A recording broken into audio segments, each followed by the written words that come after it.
কলা খেলে চেহারা সুন্দর হয়, পেয়ারা পাতার রস খেলে চোখ ভালো হয়, ভাতের সাথে কাঁচা পেঁয়াজ খেলে হার্ট সুস্থ থাকে, বেশি মাংস খেলে কিডনি নষ্ট হয়, দুধ খেলে দাঁত ও হাড় অনেক শক্ত হয়, ডিম খেলে শরীরে প্রচুর শক্তি পাওয়া যায়, গাজর নিয়মিত খেলে চোখের জ্যোতি বাড়ে, লেবুর রস পান করলে শরীরের ভেতরের ময়লা দূর হয়, মাছ খেলে দৃষ্টিশক্তি ভালো থাকে, লাল আটার রুটি খেলে সহজে পেট পরিষ্কার হয়, আদা খেলে বমি ভাব দ্রুত কমে যায়।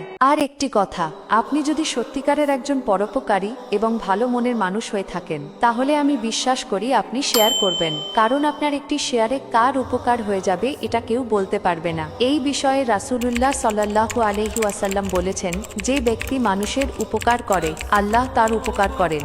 সহিহ মুসলিম। এই হাদিস থেকে বোঝা যায়, অন্যের উপকার করা শুধু তার প্রতি দয়া করা নয়, বরং এটি আল্লাহর সরাসরি সাহায্য পাওয়ার একটি বড় মাধ্যম। তাই ভালো কিছু জানলে বা পারলে অন্যের সঙ্গে শেয়ার করা উচিত। সে নিয়তে আপনি শেয়ার করতে পারেন।